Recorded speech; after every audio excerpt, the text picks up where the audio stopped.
Nunca olvidaré el sonido de esas palabras, ni el silencio que vino después.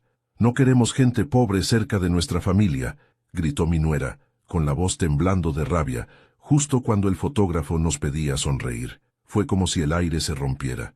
Las risas se congelaron, los violines enmudecieron y por un segundo todos olvidaron respirar. Yo, con el traje viejo que había mandado arreglar para la ocasión, me quedé allí, en medio del salón, con el corazón latiendo tan despacio que pude escuchar cada golpe de mi propia sangre.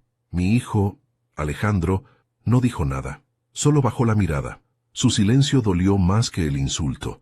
No era la primera vez que alguien me hacía sentir pequeño, pero sí fue la primera en que mi propio hijo se quedó quieto mientras otro me aplastaba la dignidad frente a 100 personas.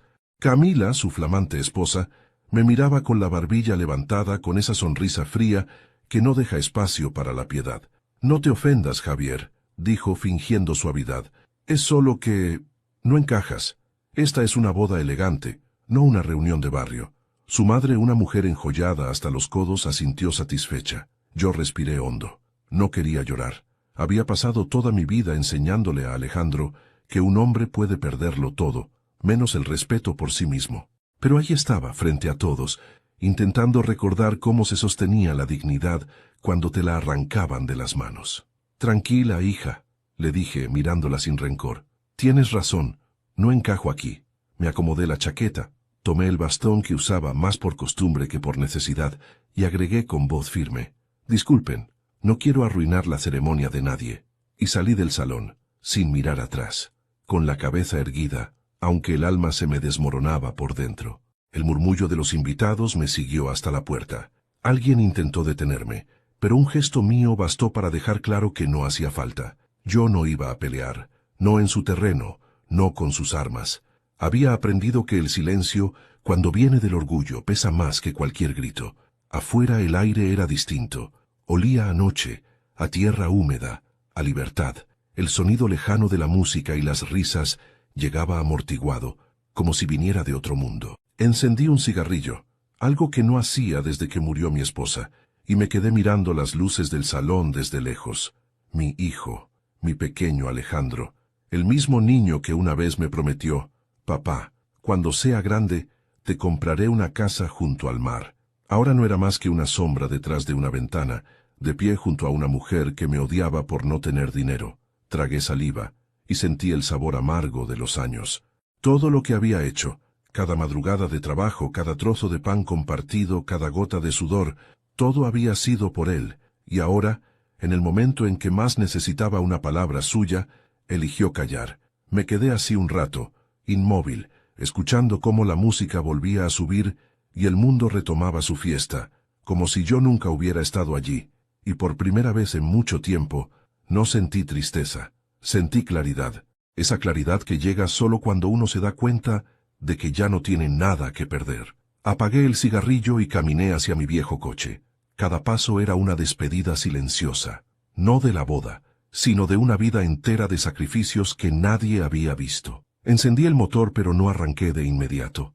Miré mis manos, curtidas y fuertes, las mismas que construyeron los muebles de aquella casa que Alejandro y su esposa ahora despreciaban por vieja. Manos que le dieron todo. Y pensé, tal vez llegó el momento de enseñarles lo que pasa cuando uno confunde humildad con debilidad.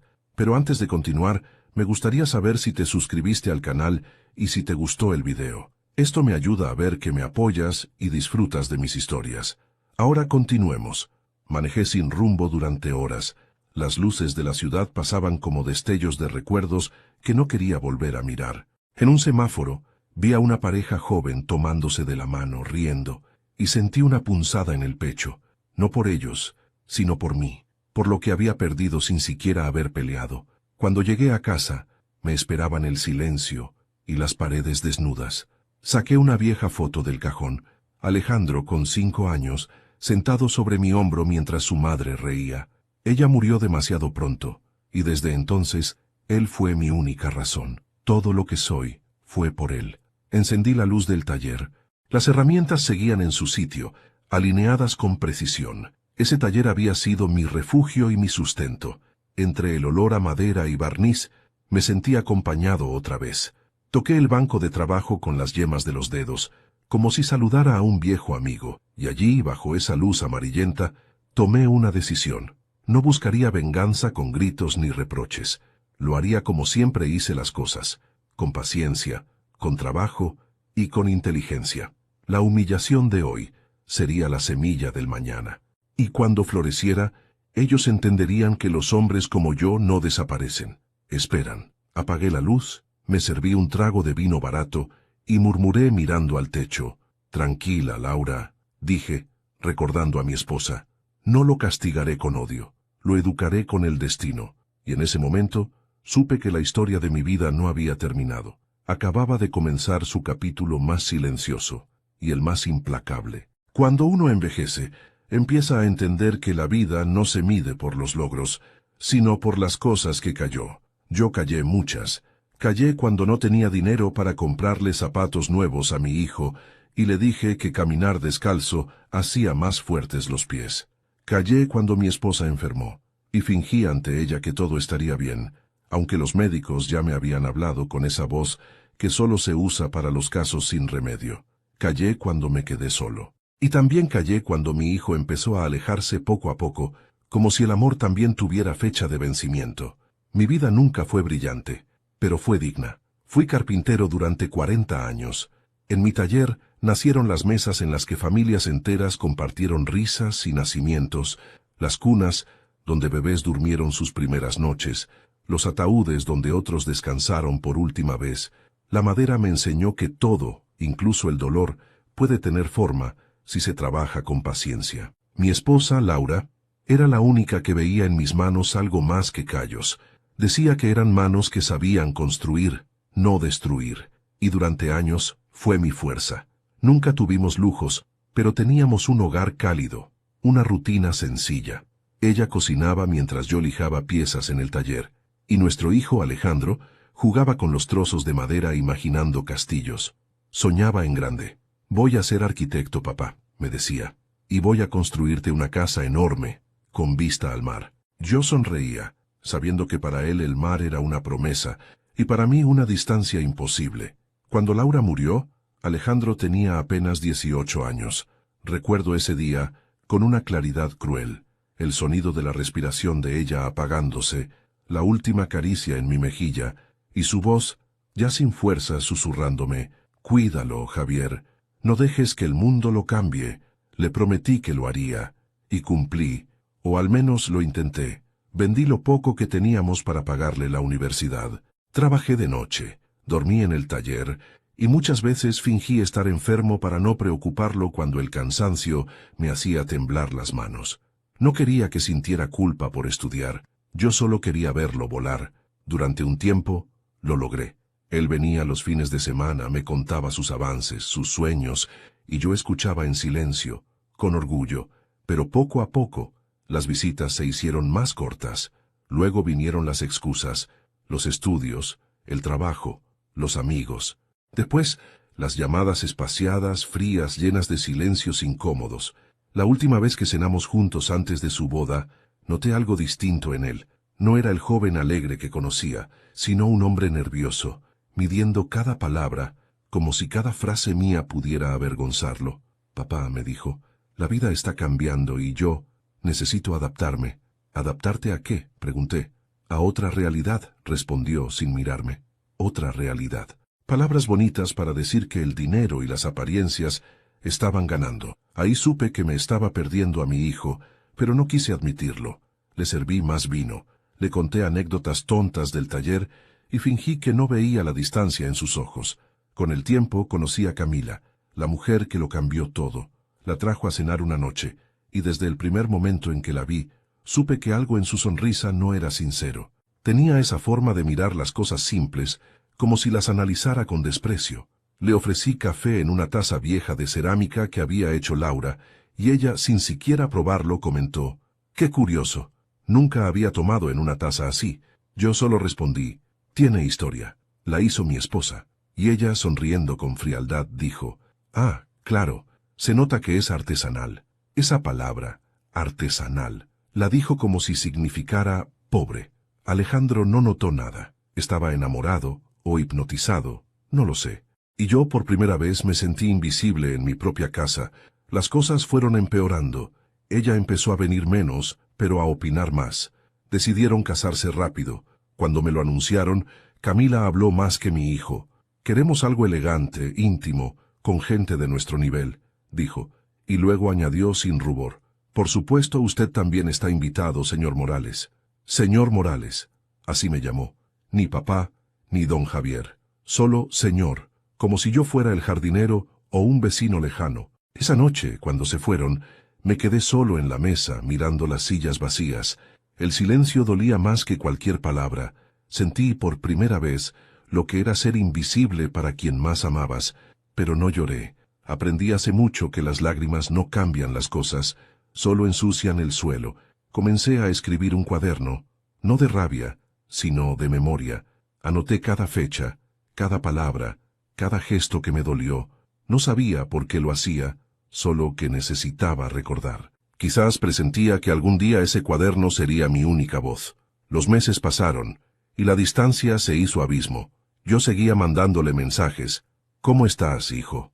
¿Te va bien en el trabajo?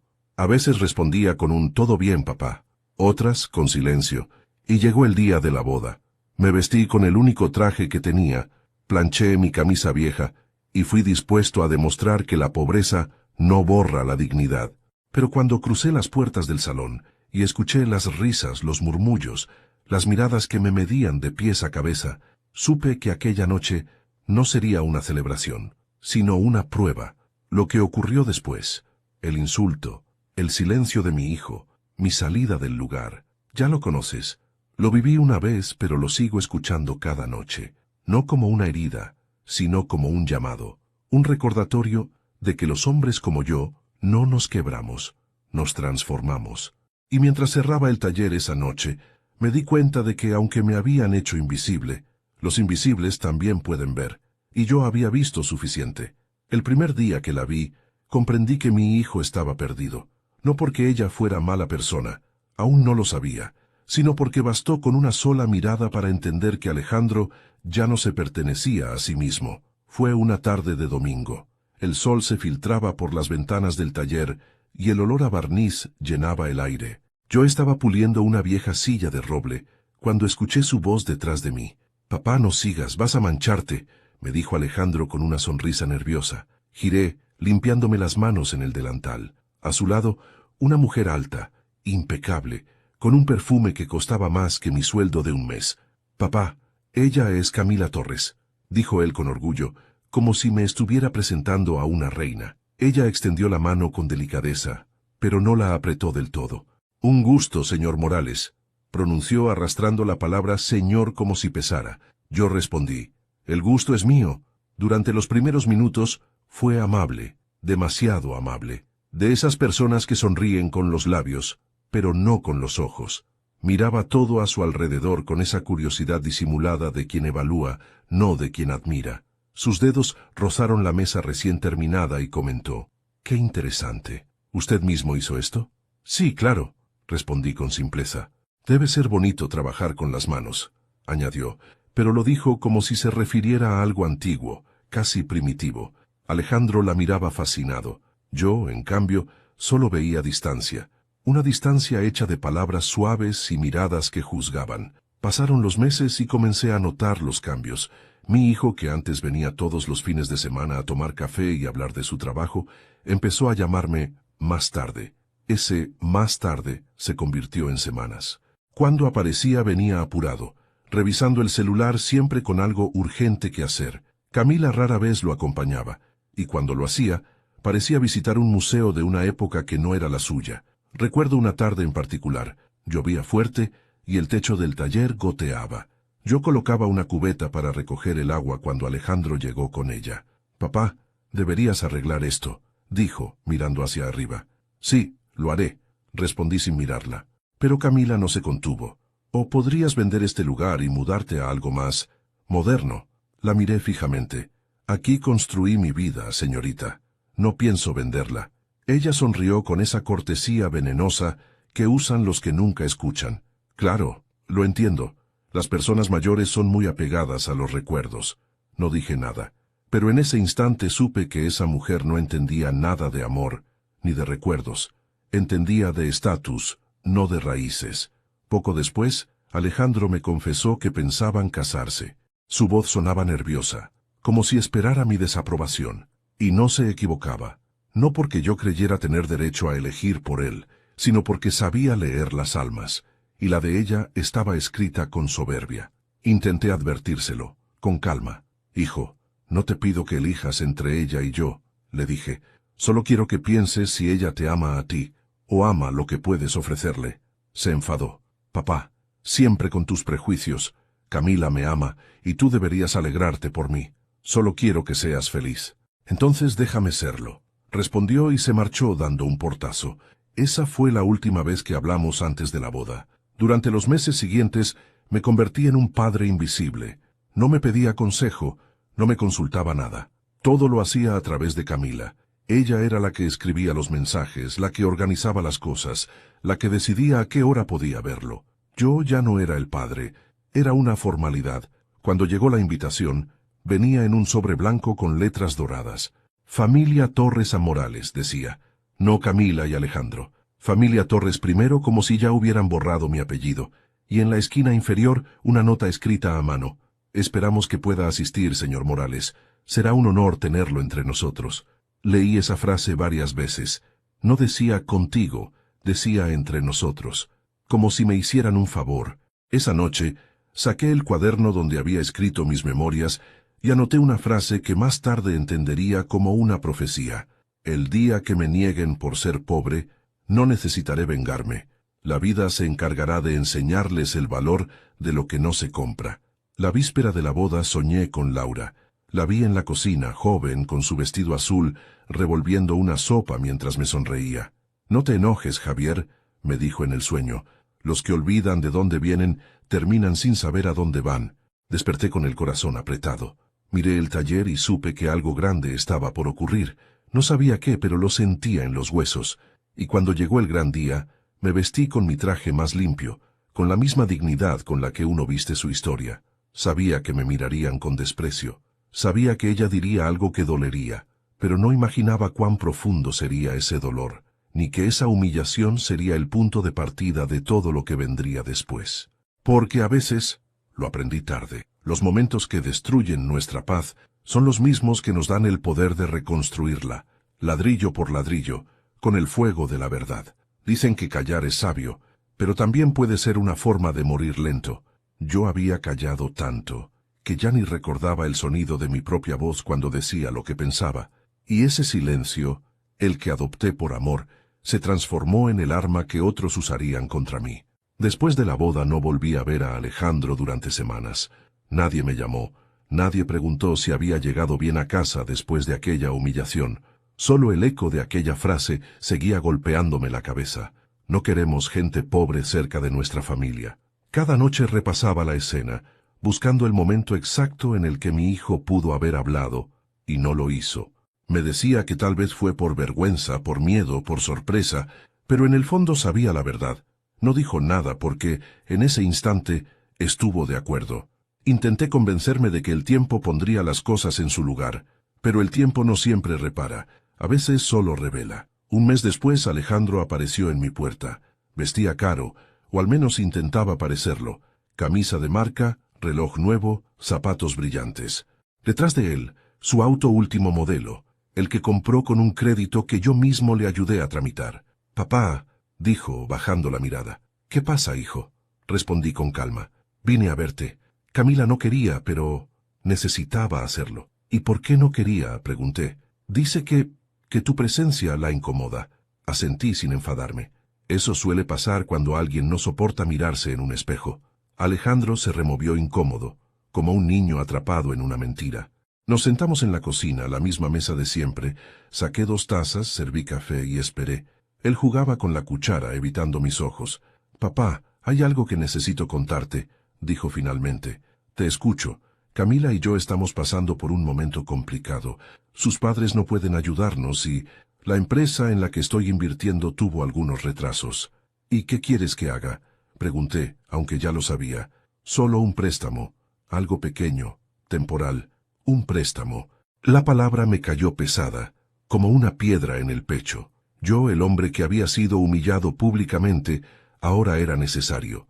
No como padre, sino como recurso. Lo miré largo rato. Su rostro era el mismo de cuando era niño, pero sus ojos ya no eran los de entonces. Tenían esa inquietud del que teme perder algo material, no del que teme perder un afecto. Alejandro, dije con voz baja, el dinero que te pides no es lo que necesitas. ¿Cómo que no?, preguntó irritado. Lo que te falta no está en la cuenta bancaria, hijo, está en el alma. Él bufó exasperado. Papá, no empieces con tus lecciones, te estoy hablando en serio, yo también. Camila tenía razón, gritó entonces. Eres un hombre amargado que no soporta vernos crecer. Esa frase me atravesó como un cuchillo. Camila, siempre ella, incluso cuando no estaba presente, hablaba por su boca. Me levanté sin responder y caminé hacia el taller. Él me siguió. Papá, no te pongas así, es solo un préstamo. Te lo devolveré. Hijo, dije finalmente, dándole la espalda, cuando uno pide dinero sin respeto no está pidiendo ayuda, está comprando silencio. Él se quedó quieto. ¿Qué quieres decir? Que ya aprendí el precio de callar, y no pienso volver a pagarlo. No hubo gritos, no hubo despedidas, solo el sonido de la puerta cerrándose detrás de él, y el eco de mi respiración tratando de no quebrarse. Esa noche abrí el viejo cuaderno. Escribí con letra firme. El silencio que mantiene la paz puede ser el mismo que entierra la verdad. Durante los días siguientes escuché rumores. Gente del pueblo decía que Alejandro y su esposa estaban invirtiendo en un negocio inmobiliario, que habían tomado préstamos grandes, que se estaban codeando con gente influyente. Y yo, desde mi rincón, entendí que esa ambición no era solo de él, era de ella. Camila había encontrado en mi hijo lo que buscaba, una escalera, y lo estaba subiendo peldaño por peldaño, sin mirar si los clavos resistían. Una tarde, mientras arreglaba una silla, llegó don Fabián, un viejo amigo que trabajaba en el banco. Traía un sobre en la mano y una expresión incómoda. Javier, no sé si deba decirte esto, pero creo que deberías saberlo. Me entregó el sobre. Dentro había copias de documentos, firmas, transferencias, hipotecas, y ahí, entre las letras pequeñas, reconocí algo imposible de confundir. Mi nombre. ¿Qué significa esto, Fabián? Tu hijo pidió un préstamo, usando tu garantía. Sentí que el suelo desaparecía bajo mis pies. ¿Y el monto? $50,000. Me quedé mudo. No lloré, no grité. Solo recordé cada noche en que conté billetes sudados para pagarle sus estudios. Cada comida que me salté para que él comiera mejor. Y ahora usaba mi nombre como colateral, como si mi dignidad fuera una propiedad más. Fabián suspiró. Lo siento, Javier. Si él no paga, el banco te cobrará a ti. Asentí despacio. No te preocupes, Fabián, yo siempre pago mis deudas. Cuando se fue, me quedé solo con los papeles, y por primera vez en años hablé en voz alta. Laura, tu hijo se perdió, pero aún puede aprender. Esa noche encendí una vela, abrí el cuaderno y escribí una sola línea. Mi silencio se acabó, y aunque no lo sabía entonces, esa decisión, tan simple, tan serena, sería el principio de la justicia que estaba por venir. Todavía recuerdo el sonido de las campanas esa tarde, alegres, brillantes, ajenas a todo lo que estaba por suceder. La gente sonreía, los fotógrafos corrían de un lado a otro, y yo, con mi traje gris y mis zapatos viejos recién lustrados, trataba de no pensar en cómo me vería entre tanto brillo. Era la boda de mi hijo Alejandro Morales, el niño que un día dormía sobre mi pecho, después de una pesadilla, y que ahora caminaba del brazo de una mujer que me veía como si fuera una mancha en su retrato perfecto. Llegué temprano. El salón era un despliegue de lujo. Columnas adornadas con flores blancas, candelabros de cristal, mozos vestidos como si trabajaran para un rey. Yo no encajaba allí, lo sabía, pero no importaba. Había pasado demasiados años sintiéndome fuera de lugar como para que eso me asustara. Busqué con la mirada a mi hijo. Cuando lo encontré, conversaba con su suegro, un hombre de sonrisa congelada y mirada arrogante. Alejandro me vio, titubeó un segundo, y luego me saludó con la mano sin acercarse. Lo entendí. No quería que su imagen se manchara antes del evento. Me quedé en silencio, sentado al fondo, observando. Cada detalle parecía diseñado para recordarme que yo era el único invitado sin pertenecer. Pero no me quejé. Me bastaba con ver a mi hijo feliz, o al menos eso me repetía. Cuando empezó la ceremonia, Camila entró del brazo de su padre. La gente se puso de pie, los celulares se alzaron, y yo vi cómo todos la miraban con admiración. Era hermosa, sí, pero su belleza tenía algo frío, distante. Sus ojos buscaron a todos los presentes, menos a mí, y supe que esa omisión no era casual. Durante la recepción los discursos comenzaron. El padre de Camila habló de valores familiares, de la unión de dos mundos, de ascenso social compartido. Cada palabra era un cuchillo envuelto en terciopelo. Cuando terminó, Alejandro tomó el micrófono. Su voz temblaba. Habló de amor, de futuro, de promesas, y por un instante creí que tal vez todo podía sanar, hasta que ella pidió la palabra. Camila se levantó con una copa en la mano y una sonrisa que anunciaba tormenta. Antes del brindis quiero decir algo, comenzó. Hoy no solo celebramos una unión, sino también un cambio. La gente la escuchaba en silencio. Alejandro y yo venimos de mundos distintos, pero con esfuerzo hemos logrado equilibrar nuestras vidas, dijo mirando hacia mí. Y eso, aunque a veces incomode a ciertas personas, es parte del crecimiento. El aire se congeló. Nadie se atrevía a respirar. Luego, riendo con cinismo, añadió, porque seamos sinceros, no queremos gente pobre cerca de nuestra familia. El estallido fue inmediato. Algunos rieron, otros fingieron no haber oído, y mi hijo bajó la cabeza. No dijo una palabra, ni una. El tiempo se detuvo. Yo no sentí vergüenza. Sentí fuego. Un fuego que no quemaba por fuera, sino por dentro. En ese lugar donde solo arde el amor traicionado. Me puse de pie. La silla chirrió sobre el suelo, y todos se giraron hacia mí. Tiene razón, señora, dije con voz tranquila sin levantar la mirada. No encajo aquí. Camila sonrió, creyendo que me había vencido, pero no sabía que en ese mismo instante, sin darse cuenta, había firmado su sentencia. Me acerqué a mi hijo. Él seguía sin mirarme. Puse una mano sobre su hombro. Alejandro, hijo, susurré, te deseo lo mejor. Él no respondió, solo asintió débilmente, como quien acepta un trato que no comprende. Tomé mi bastón, acomodé el saco y me giré hacia los invitados. Disculpen, dije, no quiero arruinar la fiesta, y caminé hacia la salida. Ni una lágrima, ni una palabra más, pero cada paso que daba resonaba en el suelo como un golpe seco, como si el eco me recordara que la dignidad pesa más que cualquier insulto. Afuera, el aire era fresco. Respiré hondo y miré el cielo. En ese instante, recordé algo que mi esposa me había dicho antes de morir. Cuando la vida te dé la espalda, no corras detrás de ella. Espera, porque siempre regresa, pidiendo perdón. Esa frase volvió a mí con una claridad casi divina, y supe que el tiempo haría su parte. Pero no sería paciencia lo que me guiaría esta vez.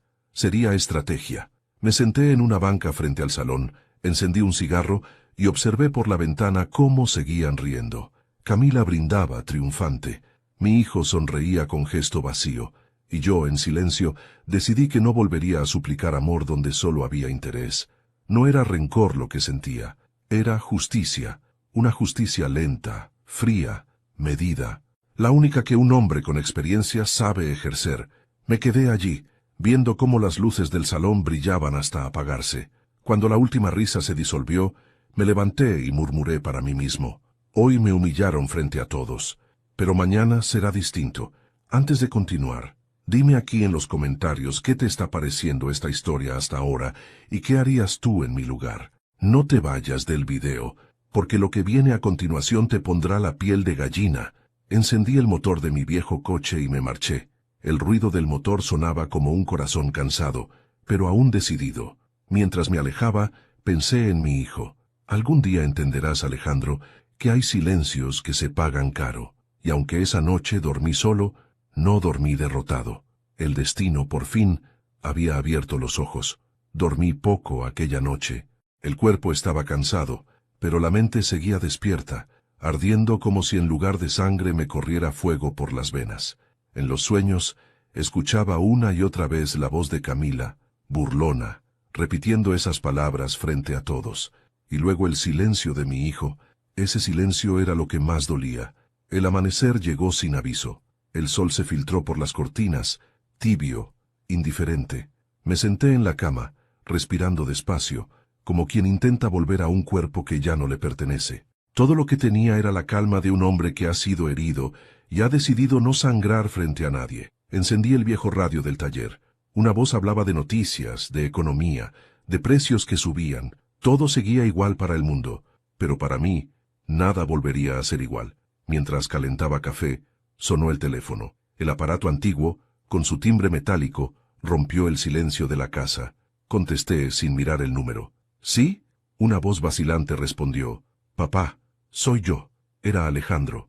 Por un segundo creí que iba a pedirme perdón, que me diría que todo había sido un malentendido, que se había avergonzado de su esposa, pero no. Su tono era el de alguien que necesita algo, no el de quien busca redención. ¿Cómo estás, hijo? Pregunté intentando mantener la voz firme. Bien, bueno, más o menos. Escucha, necesito hablar contigo. Te escucho. Camila y yo tuvimos algunos gastos imprevistos. La boda fue más cara de lo planeado y, bueno, ahora necesitamos un poco de ayuda. Tragué saliva. Ayuda. La palabra me resonó como un eco cínico. La misma boca que me había escupido desprecio ahora pronunciaba esa palabra. ¿Ayuda? Repetí. Sí, no mucho. Algo para la luna de miel. Después te lo devolveré. Me quedé en silencio. Del otro lado él respiraba con ansiedad. Papá, sé que tienes algunos ahorros. No te costará mucho. Y, bueno, Camila piensa que sería un lindo gesto si pudieras apoyarnos después de todo. ¿Después de todo? Interrumpí. ¿A qué te refieres? Ya sabe, vaciló. Lo de ayer. Ella cree que tal vez fuiste un poco susceptible. No quiso ofenderte. No pude evitar reírme, pero no de humor. Fue una risa seca, hueca. No quiso ofenderme. Hijo, tu esposa me llamó pobre frente a todos tus invitados. Sí, pero es su forma de ser. Y la tuya, añadí, es quedarte callado. Del otro lado, hubo un silencio tenso. Alejandro cambió de tono, más áspero. Papá, no hagas esto más difícil. Solo necesito el dinero. ¿Y qué necesitas exactamente? $5,000. $5,000, repetí despacio, como si probara las sílabas. Para su luna de miel. Sí, nos iríamos mañana. Entiendo. Caminé hasta el taller mientras seguíamos hablando. El olor a madera me calmó. Puse el teléfono sobre la mesa y observé las herramientas, cada una en su lugar, limpias, brillantes. Pensé en cuántos años me tomó ganarme el dinero que ahora me pedía sin vergüenza. Hijo, dije finalmente, lo que me estás pidiendo es imposible. Imposible. Pero si tú tienes dinero guardado, sí, tengo algo ahorrado. Entonces, ¿por qué no me ayudas? Porque ese dinero ya tiene dueño. ¿Ah, sí? ¿Quién? El futuro. Se quedó mudo. ¿Qué significa eso? Preguntó al fin. Significa que lo que me pides, ya lo usé. ¿Cómo que lo usaste? Sí, hijo. Pero no te preocupes. Algún día entenderás en qué. La rabia en su voz fue inmediata. Papá, no puedes hacerme esto. Camila me está presionando. Dice que lo necesitas para mantener las apariencias, ¿verdad? Lo interrumpí. Silencio. Escucha, Alejandro, dije con voz más baja. No naciste entre lujos, pero creciste rodeado de amor. Sin embargo, elegiste avergonzarte de eso. No es así. Sí, lo es. Te avergüenza de dónde vienes. Y ese es el principio del fin para cualquier hombre. Del otro lado, se escuchó un golpe, como si hubiera cerrado el puño sobre la mesa. Siempre moralizando, papá. Por eso nadie te soporta. Es posible, respondí. Pero los que no me soportan suelen ser los que no soportan su propia culpa. Hubo otro silencio, esta vez más largo. Sabía que estaba al borde de colgar. Antes de hacerlo, le dije con calma, hijo, te deseo un buen viaje. Y cuando regreses, si todavía tienes curiosidad por saber en qué gasté mi dinero, ven a verme. ¿Qué significa eso? Significa que la vida, a veces, cobra sin aviso. Colgó sin despedirse. Me quedé escuchando el tono muerto del teléfono, con el corazón latiendo lento. Luego me senté en mi banco de trabajo y miré los planos que tenía guardados bajo una tabla de madera. Era mi pequeño secreto, un proyecto que llevaba años preparando, en silencio. Un terreno, una idea, una inversión, algo que cambiaría no solo mi destino, sino también el suyo. Mientras el reloj marcaba las 10, escribí en mi cuaderno. El hijo que se avergüenza del padre no sabe que en sus venas corre la misma sangre. y algún día esa sangre le recordará de dónde viene. Apagué la luz del taller. La oscuridad no me asustaba, era mi aliada, porque la venganza, cuando es justa, siempre empieza en la sombra. El taller siempre fue mi refugio. Entre el olor a madera y el zumbido de las herramientas, aprendí a entender el lenguaje del silencio. Cada golpe de martillo era una respuesta, cada astilla en mis manos, una enseñanza. Allí encontré la forma de transformar la rabia en creación, la tristeza en estructura y el vacío en algo útil. Durante años, mientras el mundo se olvidaba de mí, ese lugar se convirtió en mi santuario y mi testigo, y también, sin que nadie lo supiera, en el corazón de mi plan. Cuando Alejandro era niño, solía esconderse entre los tablones del taller para jugar. Un día, mientras yo lijaba una mesa, me preguntó: «Papá, ¿por qué trabajas tanto? Para que nunca te falte nada, hijo. Y si un día me sobra, entonces aprenderás que lo que sobra se comparte». Nunca imaginé que esas palabras, que creí sembrar como sabiduría, algún día volverían a mí convertidas en lección. Con el paso de los años, mientras él estudiaba y crecía lejos, seguí trabajando, ya no por necesidad, sino por costumbre, y poco a poco, sin buscarlo, empecé a guardar dinero. Clientes viejos, encargos especiales, piezas que vendía en ferias. El dinero se acumulaba en sobres, en latas, en cajas escondidas detrás de las herramientas, hasta que un día, sin proponérmelo, descubrí que había ahorrado más de lo que jamás imaginé tener. No era una fortuna, pero sí lo suficiente para cambiar un destino. Y cuando mi hijo comenzó a avergonzarse de mí, entendí que ese dinero ya no me pertenecía. Era el instrumento que el destino me había entregado para devolverle una lección que ni la universidad ni el lujo podrían enseñarle. Debajo del taller había un sótano. Nadie lo sabía, ni siquiera Laura, mi esposa, lo conoció completo. Allí guardaba los trabajos más delicados, los materiales valiosos y mis recuerdos, y en los últimos años también guardé mis documentos, mis inversiones y mis secretos, entre ellos un sobre marrón con el título Proyecto Aurora. Era mi obra final, una empresa pequeña de carpintería que había registrado a mi nombre, pero bajo otra razón social, Aurora Artesanal S.A. El nombre no era casual. Aurora fue el segundo nombre de Laura, mi esposa, y ese proyecto, aunque nació como homenaje, se transformó en mi venganza. Durante años, mientras mi hijo estudiaba arquitectura, yo me dediqué a construir algo más silencioso, una red de pequeños contratos, contactos y sociedades que me permitieron, poco a poco, adquirir terrenos, talleres y pequeñas propiedades en la zona donde él planeaba invertir. Él no lo sabía. Creía ser el único con visión para los negocios, pero yo lo observaba aprendiendo sus pasos. Cada palabra suya, cada idea que mencionaba en nuestras escasas conversaciones, se convertía en una pista para mí. Mientras él soñaba con levantar torres de vidrio, yo levantaba cimientos invisibles. Y cuando su esposa, Camila, comenzó a jactarse de sus contactos y de su inteligencia financiera, ya era demasiado tarde. Todo lo que planeaban construir estaba, sin saberlo, sobre tierra que me pertenecía. Una noche, abrí el cuaderno de contabilidad y revisé los documentos. Allí estaban las escrituras, los recibos, los certificados, todo legal, sin trampas, sin mentiras, solo paciencia. La misma paciencia con la que un carpintero espera que la madera seque antes de tallarla. Mientras observaba los papeles, pensé en mi hijo. No en el hombre que me humilló con su silencio, sino en el niño que se subía a mis hombros para ver el mundo desde arriba. Ese niño seguía vivo en alguna parte, solo que lo había cubierto el polvo de la ambición. Y yo, con estas manos gastadas, me encargaría de limpiar ese polvo, aunque tuviera que hacerlo con fuego. El teléfono volvió a sonar días después. Era él. No respondí. Dejé que el silencio contestara por mí. Ya no era tiempo de palabras. Era tiempo de actos. Salí del taller y caminé hasta la pequeña colina detrás de mi casa.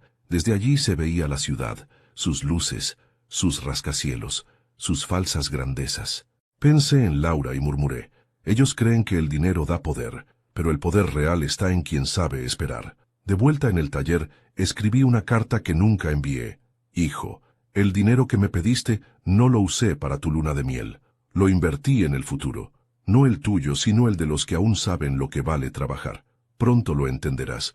Y cuando lo hagas, no te enojes. Agradece. Doblé la carta, la guardé en el sobre del proyecto Aurora y sellé con cera roja la tapa del cuaderno. El plan estaba completo. Ahora solo faltaba una cosa, que la vida hiciera su parte. Esa noche, mientras cerraba el taller, sentí algo distinto en el aire, una calma nueva, como si el universo finalmente estuviera de mi lado. Miré mis manos, llenas de cicatrices, y sonreí. Por primera vez en mucho tiempo, no me sentí pobre. Me sentí rico, rico en verdad, en paciencia y en propósito. La venganza no sería rápida, pero sería perfecta. No haría falta levantar la voz ni ensuciarme las manos.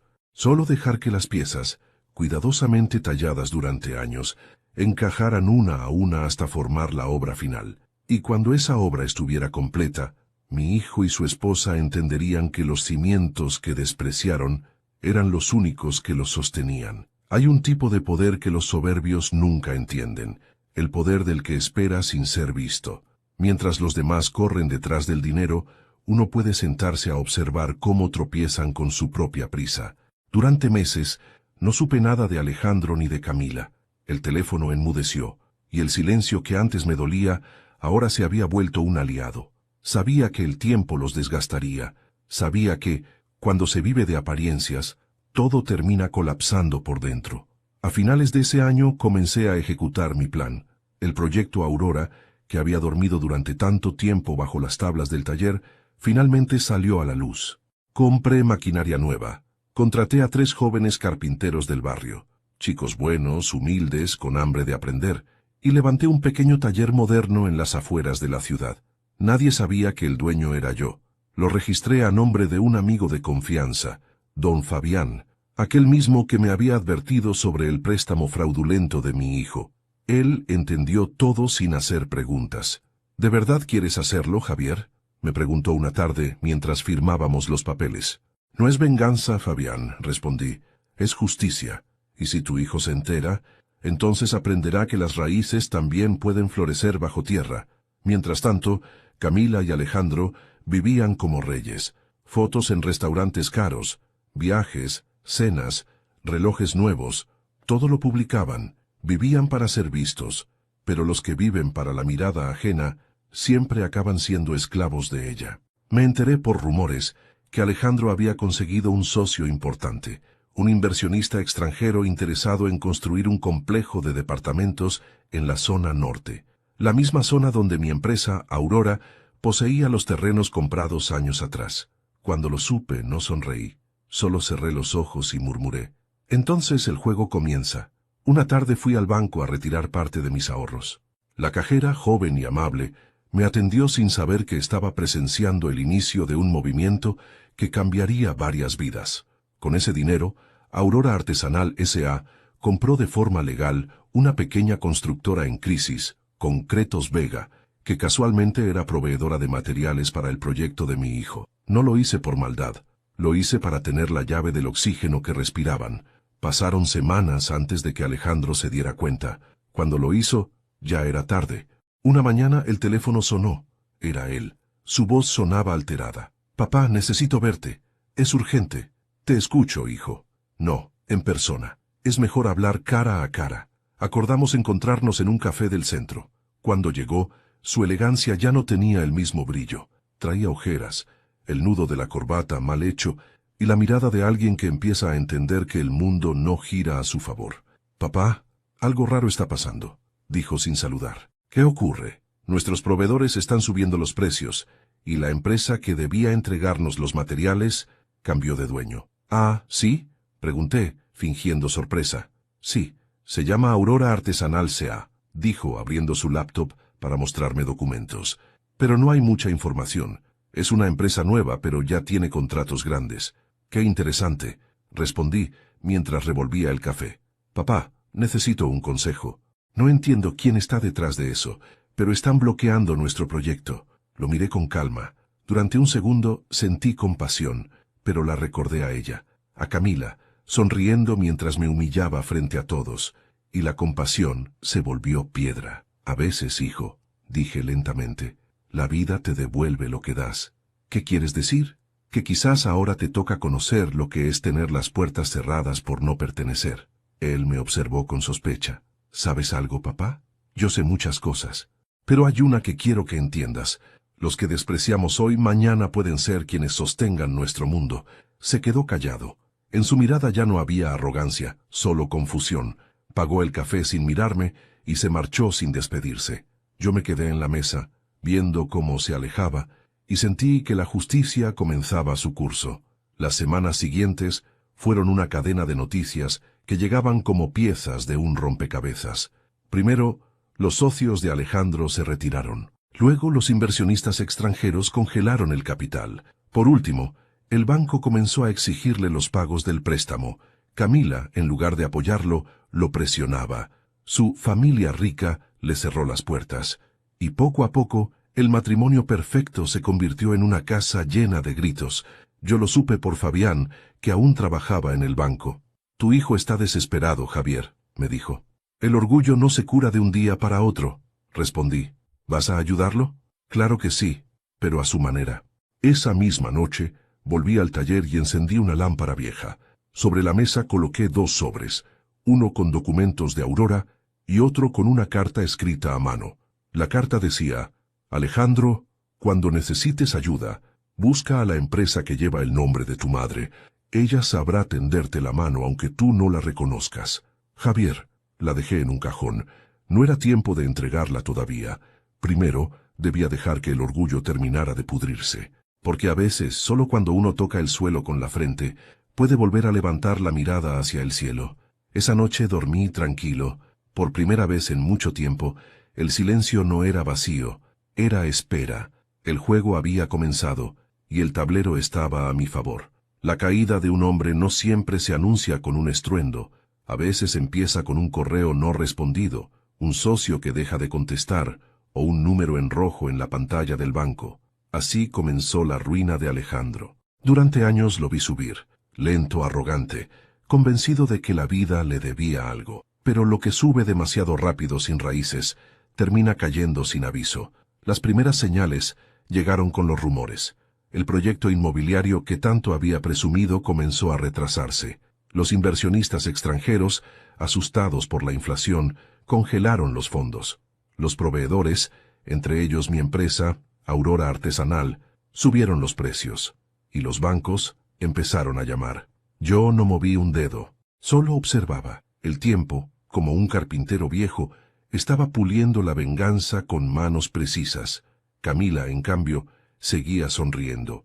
Organizaba cenas, asistía a eventos y hablaba de un viaje que nunca llegaba.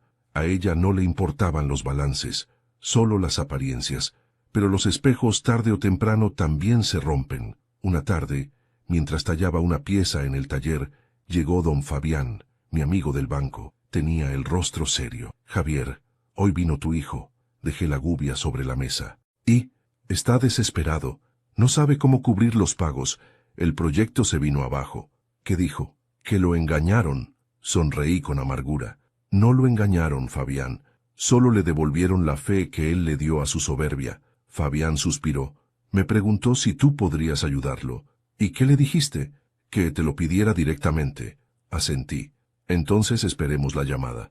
2 días después sonó el teléfono. Contesté con calma. «Papá». Era su voz, pero sonaba distinta, más baja, más rota. «Alejandro, necesito verte. No por dinero, bueno, sí, también, pero sobre todo porque ya no sé qué hacer».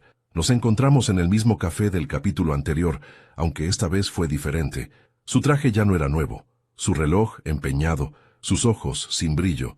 La arrogancia había desaparecido, y en su lugar había un hombre cansado. «Papá, todo se vino abajo. Me estafaron. El terreno no está a mi nombre». «¿Cómo que no?», pregunté, fingiendo sorpresa. «El contrato original fue vendido a una empresa intermedia, Aurora Artesanal». «Ah, sí, he oído hablar de ella», respondí conteniendo la sonrisa. «Investigué, y no hay registro de los verdaderos dueños, pero ellos ahora tienen el control de todo». «Entonces quizás deberías hablar con ellos», sugerí. Lo intenté. Nadie responde. Sus manos temblaban. Yo lo observaba con una mezcla de tristeza y orgullo. El hijo perfecto estaba aprendiendo lo que cuesta despreciar la humildad. «Papá, necesito ayuda. No solo económica. Necesito que me digas qué hacer». Lo que deberías haber hecho siempre, mirar a tu alrededor y recordar de dónde vienes. Él apretó los puños. No me des sermones, por favor. No te doy sermones. Te doy diagnósticos. ¿Diagnósticos? Sí, hijo. Soy carpintero, pero también médico del alma. Y tu enfermedad se llama soberbia. Hubo un silencio largo. Lo vi tragar saliva. Camila me dejó. Lo dijo casi sin voz. ¿Qué? Se fue. Su familia también me cerró las puertas. ¿Por dinero? Por vergüenza. Cerré los ojos. Era exactamente lo que había imaginado. La mujer que lo convirtió en alguien que no era, lo había abandonado cuando la fachada se vino abajo. Así son los amores comprados. Duran lo que dura el aplauso. ¿Y ahora? Pregunté. No lo sé, perdí el trabajo, el auto, el apartamento. Todo está a nombre de ella. Entonces, hijo, es hora de volver a empezar. ¿Cómo? No tengo nada. Tienes mis manos, si sabes usarlas. Me miró confundido. ¿Tus manos? Las que te enseñaron a construir. Se quedó callado. Su respiración se quebró. No puedo volver al taller, papá. No después de cómo te traté. Eso no lo decides tú, Alejandro. El perdón no se pide con palabras, se demuestra trabajando. Esa noche regresó conmigo. Cenamos sopa caliente, pan viejo y silencio. El mismo silencio que un día nos separó. Ahora nos estaba reuniendo. Mientras lavábamos los platos, me dijo con voz baja, «Papá, hay algo que no entiendo». «¿Qué cosa?» «Aurora Artesanal, ¿de dónde salió?» «¿Quién sabe?», respondí secando una taza. Tal vez de alguien que conocía la diferencia entre construir para el ego y construir para el alma. Sus ojos me buscaron, sospechando. «¿Fuiste tú?» «Yo solo soy un viejo carpintero, hijo. ¿Qué podría saber de negocios?» No insistió, pero su silencio me lo dijo todo. Ya lo sabía, y lo entendía. Los días siguientes, Alejandro empezó a venir al taller. Al principio, solo observaba. Luego, tomó una lija. Después, un martillo, y poco a poco, las manos que antes firmaban contratos empezaron a sangrar con orgullo. Camila, mientras tanto, intentó vender lo que quedaba de sus pertenencias, pero las deudas la ahogaron. Los mismos amigos que antes la rodeaban desaparecieron. Su nombre, el que una vez brilló en redes y fiestas, se convirtió en sinónimo de burla. Así, sin levantar la voz, la vida había hecho justicia. Yo no tuve que castigar a nadie, solo dejé que el tiempo cobrara lo que le debían. Una tarde, mientras Alejandro barnizaba una mesa, me miró y dijo, «Papá, ahora entiendo». «¿Qué entiendes?» «Que el verdadero fracaso no es quedarse sin dinero, es olvidarse de quién te enseñó a vivir». No respondí, solo asentí, y en silencio, sentí que algo en mí se cerraba. No la herida, sino el ciclo. La lección estaba completa, porque al final no fue la ruina lo que lo cambió, fue el espejo donde, por fin, volvió a ver a su padre. Era una tarde gris, de esas que presienten tormenta. El cielo, cargado y bajo, parecía reflejar lo que se avecinaba. Yo estaba en el taller, reparando una vieja mesa que Alejandro y yo habíamos construido juntos cuando él era niño. Aún podía ver sus iniciales talladas en una esquina, AM. Las había hecho con torpeza, pero con orgullo. Mientras pasaba el trapo sobre la madera, escuché el ruido de un coche detenerse frente a la casa. El motor se apagó, la puerta se cerró de golpe, y supe que no era Alejandro. Pasaron unos segundos. Luego, 3 golpes secos en la puerta. «Adelante», dije sin alzar la voz. La puerta se abrió, y allí estaba Camila. Vestía un traje caro, pero arrugado. Su maquillaje estaba corrido y sus ojos, antes altivos, ahora eran los de una mujer que había perdido algo más que dinero. «¿Podemos hablar?», preguntó con un tono áspero, casi suplicante. «Siempre se puede hablar», respondí, sin levantarme del banco. «Es sobre Aurora Artesanal». «Ah, ese nombre suena mucho últimamente», murmuré. Cerró la puerta tras de sí, respirando con dificultad. «No te hagas el inocente, Javier». «¿Inocente de qué?» «De destruir mi vida». Solté una pequeña risa. «¿Destruir tu vida?» «No, Camila, solo te devolví lo que construiste con tus propias manos». «Aire». Ella dio un paso al frente, temblando. «Sabía que eras tú», gritó. «Desde el principio, desde que empezaron los problemas, lo sospeché, pero no imaginé que tu venganza llegaría tan lejos. ¿Para qué? ¿Para vernos arruinados?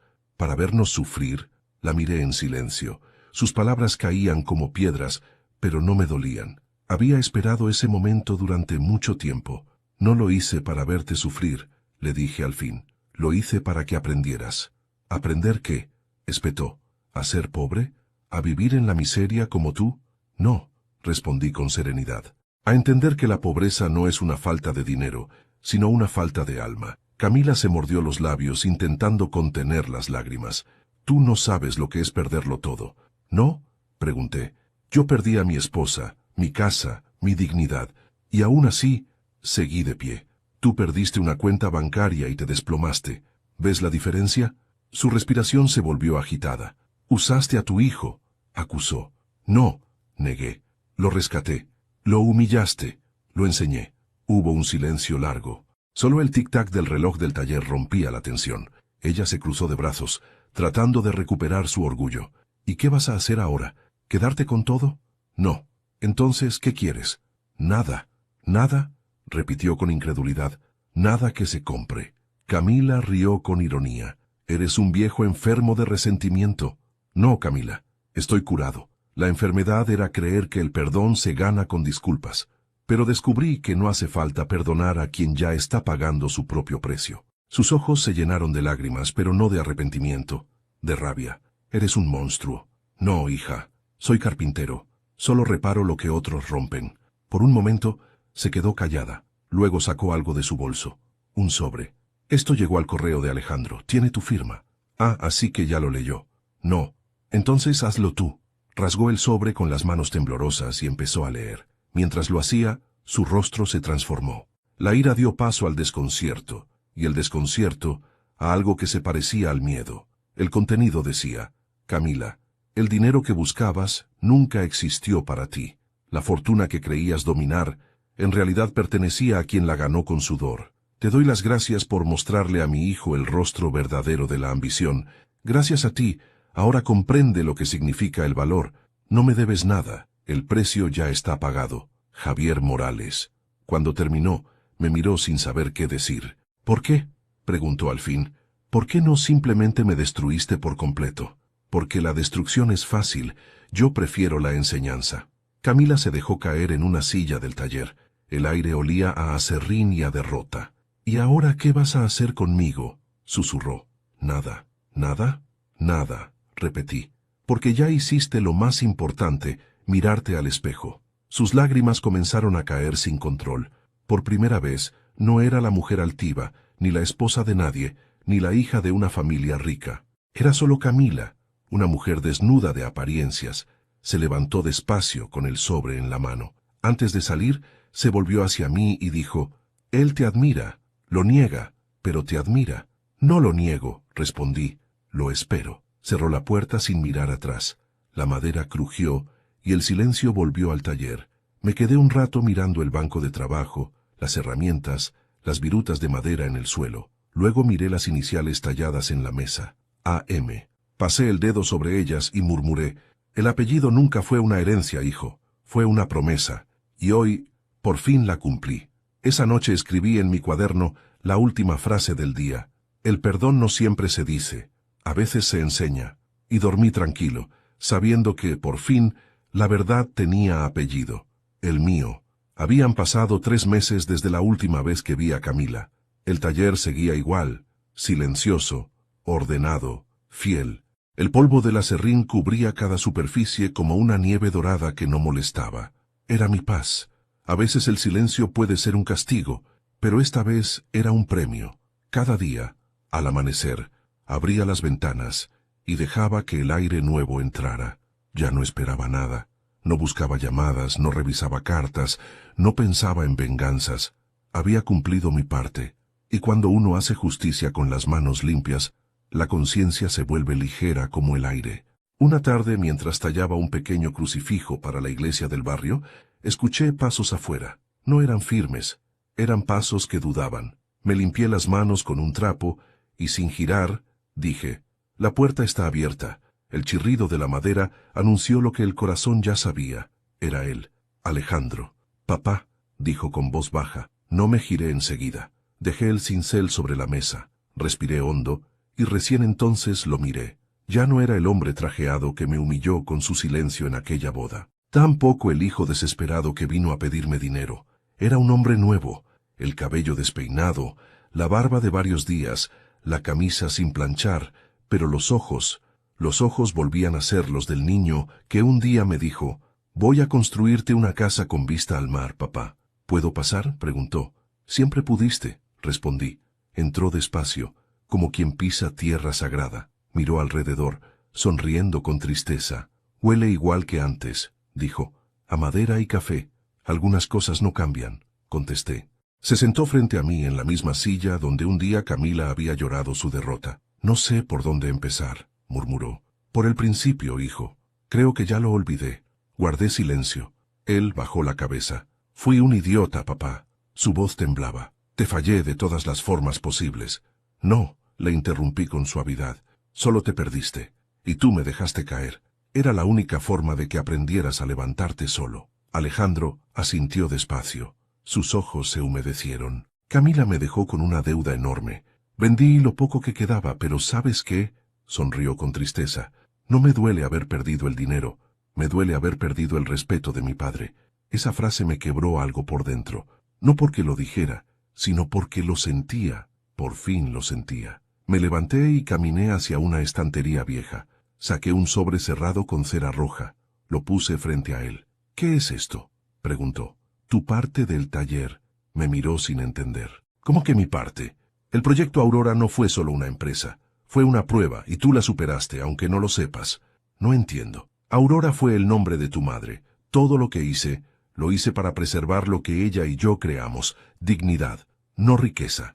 Lo miré fijo. «Ahora es tu turno de construir con ese nombre, pero no con soberbia, con propósito». Él abrió el sobre. Dentro había documentos de propiedad, llaves, y una carta que llevaba mi letra. La leyó en silencio. «Hijo, esta no es una herencia, es una continuación. Si la madera sigue firme es porque aprendió a resistir el fuego. Yo ya cumplí mi parte. Ahora te toca a ti tallar la tuya». Cuando terminó de leer, me miró con lágrimas contenidas. «Papá, no merezco esto». «Nadie merece el perdón, hijo. Se recibe y se honra». Nos quedamos en silencio. Solo el canto de los pájaros afuera nos acompañaba. Entonces, Alejandro se levantó, dio la vuelta a la mesa y me abrazó, fuerte, como cuando era niño. Yo tardé un segundo en reaccionar. Mis brazos, endurecidos por los años, lo rodearon despacio. Sentí su respiración temblar contra mi hombro. «Perdóname, papá. Ya estás perdonado, desde antes de que lo pidieras». Nos quedamos así un largo rato. En ese abrazo no había palabras, solo reconocimiento.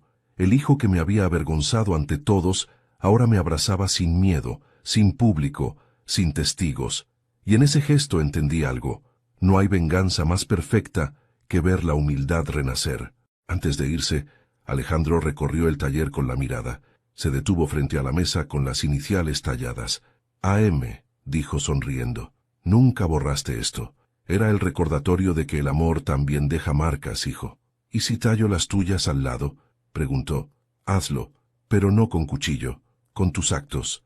Él asintió, y al salir, antes de cerrar la puerta, me dijo algo que guardé para siempre. «Papá, la próxima casa que construya llevará tu nombre». Sonreí, pero no respondí. Solo observé cómo se alejaba por el camino, esta vez sin prisa, sin miedo, sin máscara. Esa noche, abrí el cuaderno una vez más. Escribí despacio, con mano temblorosa. El hijo volvió, y con él, la paz.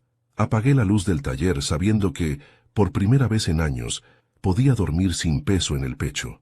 El pasado había hablado, el orgullo había muerto, y el amor, el de verdad, había regresado a casa. La mañana en que desperté con la sensación de que algo terminaba, el sol entraba suave por la ventana del taller.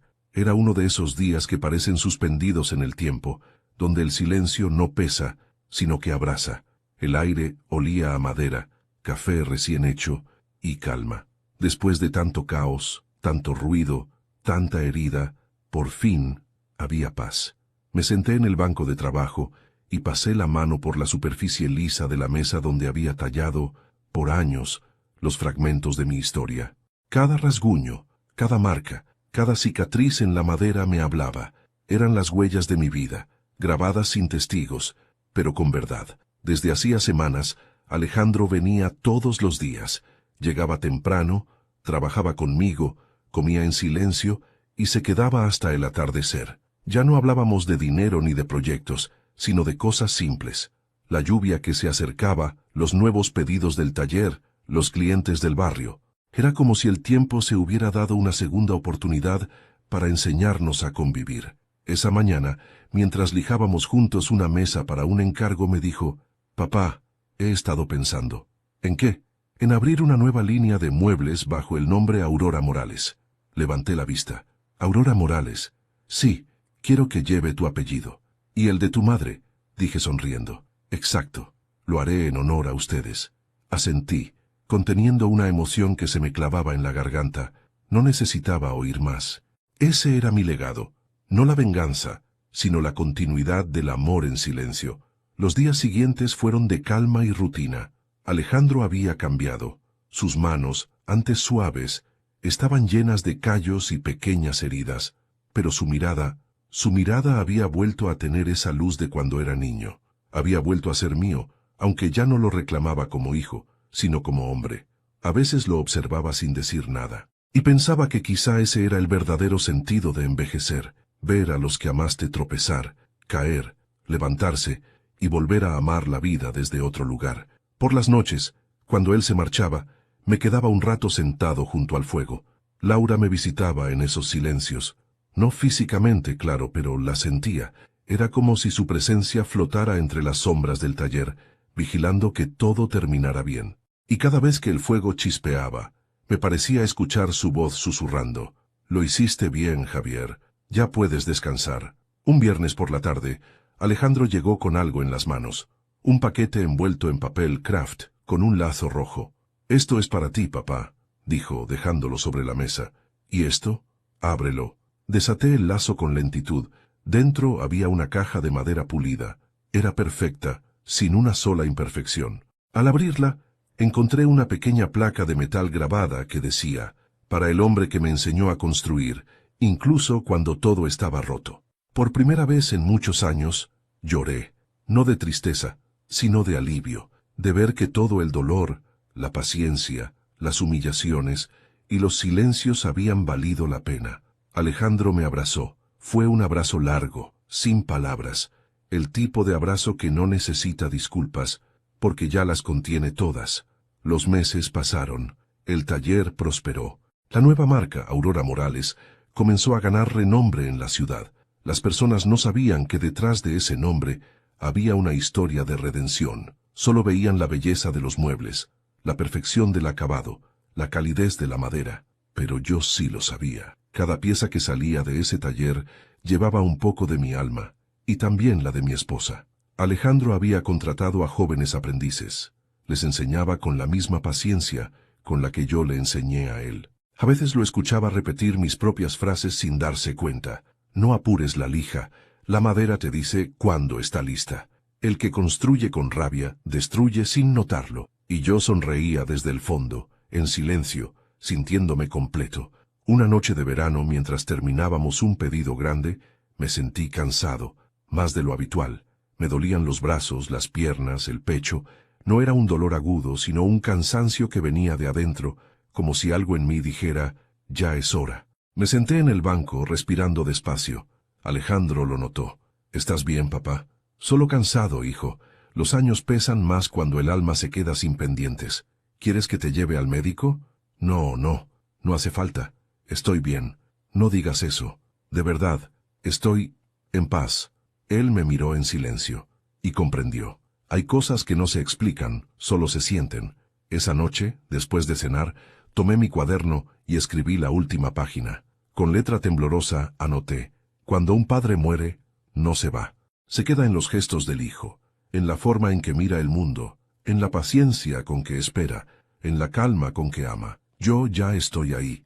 En cada madera que toques, en cada casa que levantes, seguiré contigo, hijo mío. J.M». Cerré el cuaderno, lo guardé en la caja que él me había regalado y la coloqué sobre la mesa.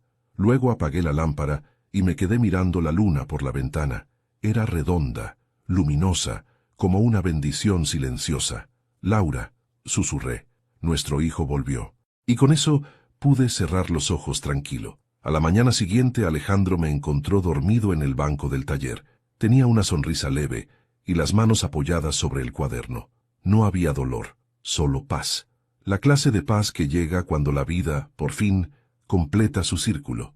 Él no lloró enseguida. Me contó después que se quedó sentado a mi lado durante horas, mirando el sol entrar por las rendijas del techo, entendiendo poco a poco que yo ya no estaba, y al mismo tiempo que nunca más me iría del todo. Encontró la caja con el cuaderno, leyó cada página, rió, lloró, se detuvo, volvió a leer, y al llegar al último mensaje, cerró los ojos y murmuró: «Descansa, papá, ahora me toca a mí tallar el mundo». Epílogo, el legado. Han pasado 5 años desde aquel día. El taller ahora lleva un nuevo letrero: Aurora Morales, Carpintería y Alma. Las paredes están cubiertas de fotografías antiguas. Laura joven, yo en mis primeros trabajos y Alejandro con sus aprendices.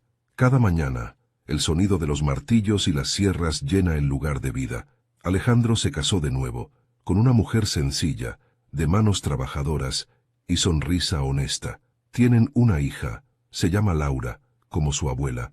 La niña tiene los ojos de su padre, pero la calma de su abuelo. A veces entra al taller corriendo, se sienta en mi viejo banco, que Alejandro conserva intacto, y pregunta: «Papá, ¿este era el lugar del abuelo?». Y él responde con una sonrisa suave: «Sí, mi amor, aquí nació todo lo que somos». Cada año, el aniversario de mi partida no es un día triste. Es el día del taller abierto. Alejandro deja entrar a la gente del barrio, regala piezas pequeñas y cuenta mi historia a quien quiera escucharla. No habla de venganza ni de humillaciones. Habla de aprendizaje, humildad y perdón, porque eso fue al final lo que nos salvó. En un rincón bajo una vitrina está mi cuaderno. Las páginas están gastadas pero intactas, y en la tapa, grabada con fuego, una frase que Alejandro mandó tallar: «El amor no se enseña hablando, se enseña esperando». A veces, cuando cae la tarde y el sol entra por la ventana, Alejandro jura sentir mi sombra moverse entre los bancos, guiándolo, observando, y sonríe, porque sabe que estoy allí. En cada mueble, en cada clavo, en cada trozo de madera que vuelve a la vida bajo sus manos. El último regalo que le dejé no fue el taller, ni el dinero, ni los documentos. Fue la certeza de que el amor de un padre no muere, solo cambia de forma. Pasa del cuerpo al recuerdo, del silencio a la enseñanza, y cuando el hijo lo entiende, el padre vive para siempre. Y así, entre el polvo del aserrín, el sonido de los martillos, y el eco de una voz que ya no se oye pero aún se siente, la historia de Javier Morales se convierte en algo más que un relato, una herencia invisible que respira en cada gesto, en cada lección, en cada lágrima que valió la pena, porque la verdadera riqueza no está en lo que se hereda, sino en lo que se aprende, y mi hijo, al fin, lo aprendió. A veces, el amor no se grita, se demuestra en silencio. Si alguna vez sentiste que tu esfuerzo fue ignorado, recuerda esto: quien hoy no te valora, un día aprenderá gracias a ti, porque el tiempo siempre pone cada corazón en su lugar. Si esta historia tocó tu corazón, déjame un comentario contando qué parte te hizo reflexionar más. Suscríbete al canal, dale like al video y cuéntame desde qué ciudad nos estás viendo. Así sabré que, aunque estemos lejos, seguimos construyendo juntos estas historias que nos recuerdan que el amor verdadero nunca se jubila.